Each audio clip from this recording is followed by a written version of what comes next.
Hello, everyone, and welcome to another episode of At Odds with the Unbreakable Spirit and the Executioner, Daniel Travis.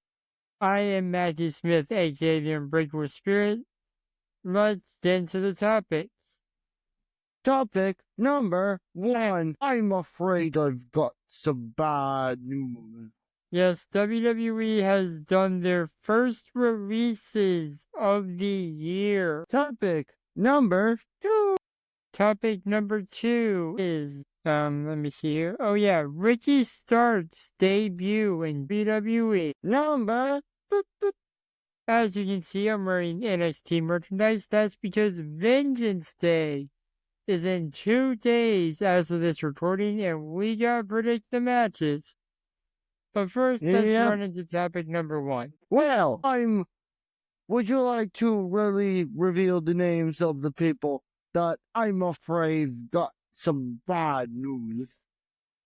Yes, and this is not the full list because someone was let go quietly, but we have Cedric Alexander, Paul Ellering, Sucks. the Authors of Pain, Sonya Deville, Sucks. Blair Davenport, Isla Dawn, Giovanni Vinci, and the Good Brothers. But also, Elektra Lopez apparently was let go quietly. Yeah, your thoughts on some of these releases? Some of the releases were for stupid reasons, in my opinion. Like, The Authors of Pain and Paul Ellering were released because they had no plans for them. what was the point of them? I guess apparently after the White 16 creative was like, yeah, we got nothing for you guys. I mean, that kind of just sums up WWE. Yeah, it pretty much sums up WWE creative in a nutshell. I mean, I just kind of wish the Final Testament did more things, you know?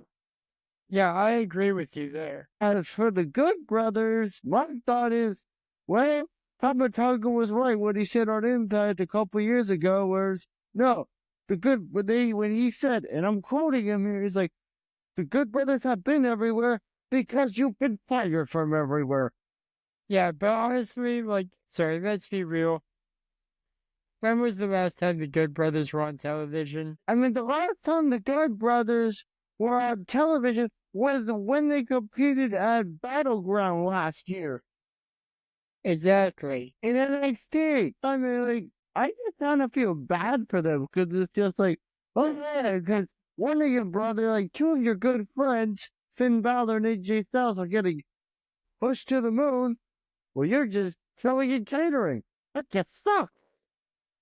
Yeah, that blows. I mean, you're getting paid to do nothing, so that's kind of an upside when you think about it. Yeah.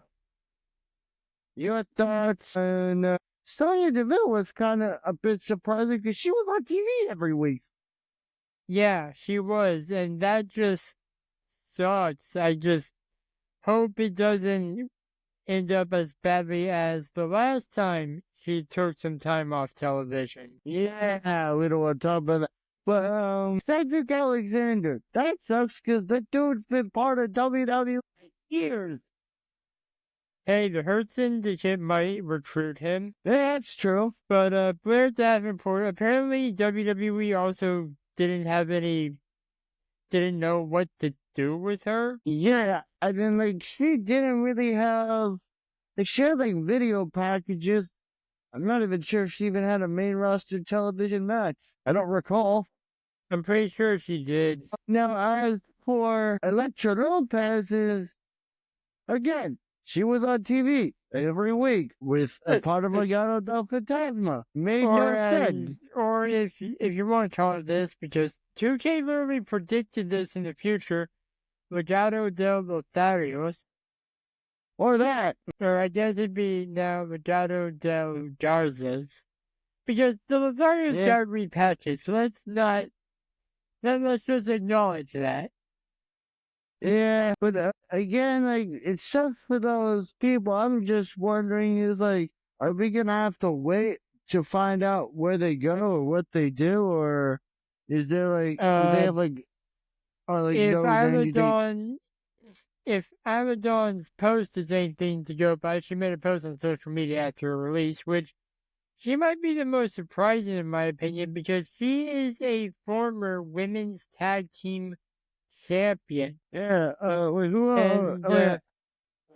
she said like see you in 90 days or something like that. Yeah, Amber Fire. I'm surprised because she had the longest NXT UK women's title run. Alba hasn't been released. Alba hasn't been released? No, her tag team partner, Isla Dawn. Okay. You know, the redhead with the ponytails? Yeah. But I mean, like, that's still. I mean, at least you got to win tag team titles in your home country. Yeah. That's a plus. That's something you could say you've done. But other than that, it sucked. Yeah, majorly. And and like we also learned like last month Duke Hudson was released, so we should have seen something like this coming, to be honest. Yeah, you go first. To quote John Laurinaitis, I wish them best of luck in their future endeavors. Yes, my thought is that, well, for some of the people that were on TV, were on TV every week, it is legit surprising. But at the end of the day, it's like, it sucks, but I just hope you have good careers. Hey, who knows? Maybe you'll have good careers outside of WWE, then WWE may want you back. We'll want you back. Yeah, I mean, hey, it's happened with Cody. It happened with McIntyre. Yeah, and I'm not sure if it's happened with Andrade. Yeah. We'll be back with the topic 2. Yep. And we are back with topic number 2. The, quote, hottest free agent appeared on NXT this past Tuesday. Yeah. Apparently, Ricky Starks is in WWE. Yeah. I mean, hey, I'm glad for him because instead of he's just sitting at home for nearly a year, not knowing what he's doing. Yeah. And from what I've read, he's apparently going to be shot straight to the main roster, and his NXT appearance was to introduce him to the WWE Universe. But the reason he hasn't shown up on the main roster yet is because WrestleMania is right around the corner, and the WrestleMania card is already pretty stacked, apparently. They don't want to add a Ricky Starks match to that. So, most likely he's going to be the Raw after WrestleMania debut on Netflix. Yeah, or the SmackDown after WrestleMania. Yeah, but my question, this is just like a genuine question that needs to be asked. Is Ricky, do you see Ricky Starks in WWE being a babyface? Or do you see Ricky... Heel. Wow. His character just works better for a heel. Yeah. Yeah, sure. On NXT, people were chanting Ricky. But that doesn't mean that they're going to support him. Yeah. Like, I could legitimately see Ricky Starks teaming with Ethan Page in NXT if he wanted to. Yeah. Hell, I could totally see Ricky Starks, beating, dude, you want this guy? And this is just, a crazy idea here is, what if the way that WWE makes him a star is after, let's say Cody's still champion, hypothetically? This is real hypothetically here. What if after a match, you have him jump Cody Rhodes and launch into a program with Cody? That could happen. I mean, that's pretty much what Cody did to anyone new in AEW. I mean, hell, Cody, hell, they're good friends, so he was backstage with him at the Royal Rumble. He was in a press box at WrestleMania this year. Yeah. Well, last year, apparently, when you think about it. Yeah, but it's still just hey, good for, all I want to say, this is my last thoughts, is all I want to say is, he's definitely gonna have a good career in WWE. Your thoughts? Oh yeah. I did start the timer. We got like 3 minutes left. I think he's gonna have a great career. Admittedly, we fell off the AEW bandwagon, but that's not gonna affect him because he wasn't being showcased on TV for them. But For I about a did year. see Ricky Starks. Yeah, I did see Ricky Starks wrestle in person prior to him being sent home. That's an him just being, because I saw him with an interview with Chris Van Vink. He's like, why is AEW not using you? He was like, Yeah, I literally saw him wrestle the same day at the same time SummerSlam 2024 was happening. yeah, I was at that collision. yeah. You were also the last time Ricky Starks was shown on AEW television ever. Yeah, I mean, I don't really know what to say. I know AEW had a few releases, like Miro, and now Ricky Starks has been confirmed. Still not sure about Malachi Black. Yeah, we'll wait to see about him, but all I know is, but there is one thing we can say about Malachi. We know the House of Black is no longer a faction since he's out.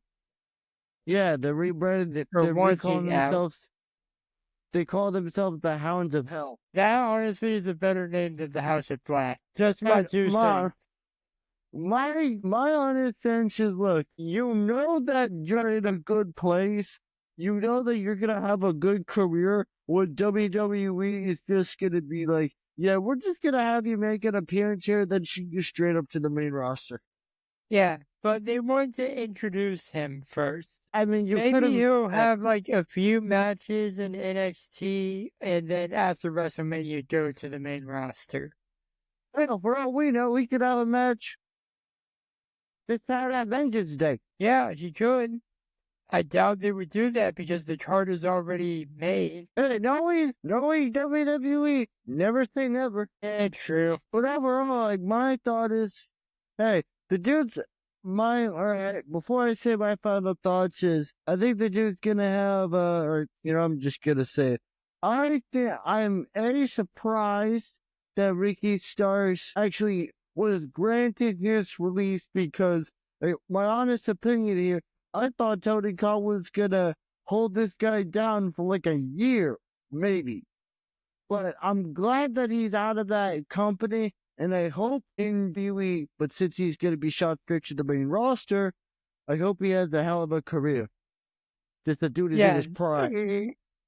Yeah, my final thoughts are Ricky Starks is very talented, and I am excited to see what he does in this new chapter of his career in the biggest sports company in the world.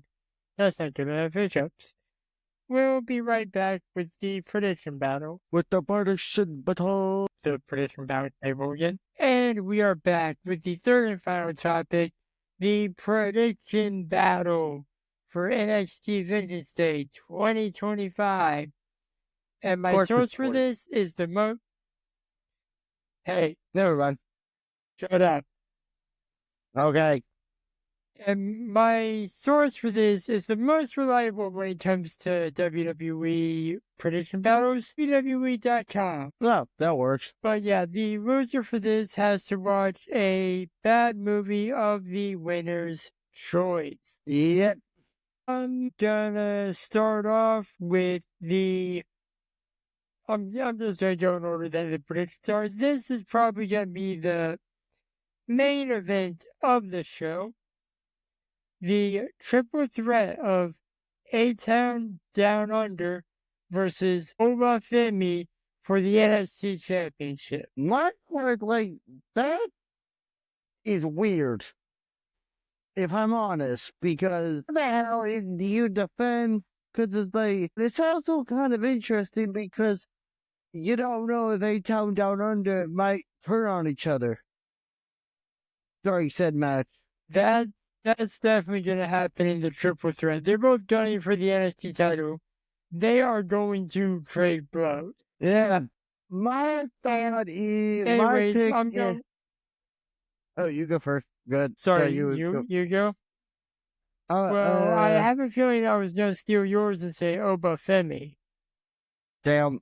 So you can either do Grayson Waller and have your hometown boy Austin Theory be the wild card, or you can go Austin Theory and have the man from down under be the wild card. Shoot Austin Theory. I Okay. theorize that Austin Theory is gonna win. That's my theory.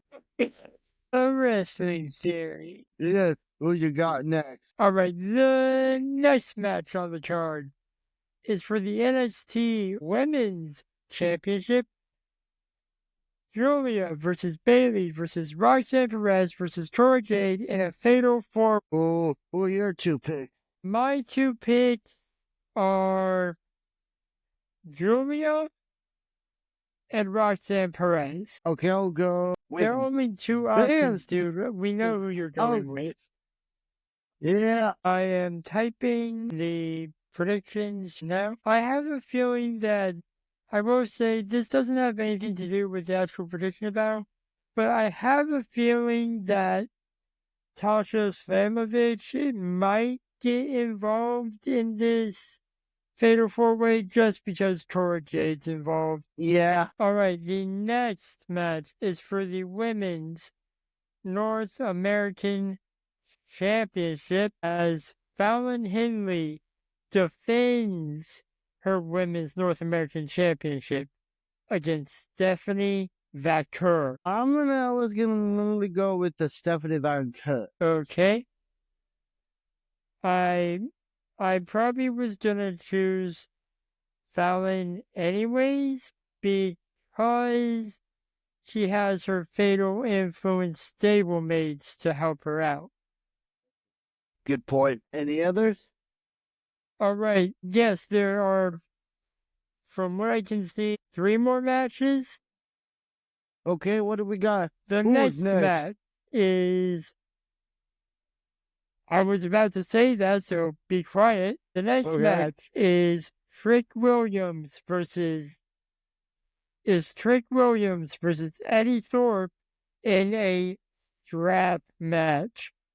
And for those of you listening, get your minds out of the gutters. It's not like that. Yeah, considering the last, I'm gonna go with Eddie Thorpe. Eddie Thorpe, okay. Considering the last time there was a strap match, considering how brutal it was when McIntyre and Punk went at it, boy. Yeah, that's a valid point. All right, the next match is for the NXT Tag Team titles, Frisium versus Josh Briggs and Yoshiki in Narmua. Who do you got? You can't. I got. Carefully, I'm gonna have to order this. I got Frisium. That's what I want to say. Dumb name. Hey, blame TNA. They were the ones to first call them Frisium. Okay.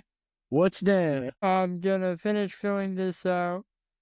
Afterwards, the final match that we have is Javon Evans versus All Ego Ethan Page. Was it a stipulation match? No. Look, the only match that has a stipulation that is a non-title match or a multi-person match is Trick Williams and Eddie Thorpe. Because the only reason I thought is considering the kind of shit that, I thought that this match would be an unsanctioned match, if I'm honest. That wouldn't count against their win-loss record. They only do that for, like, Triple H and Shawn Michaels before Shawn returned full-time is an example of why they need that. But I'm going Javon.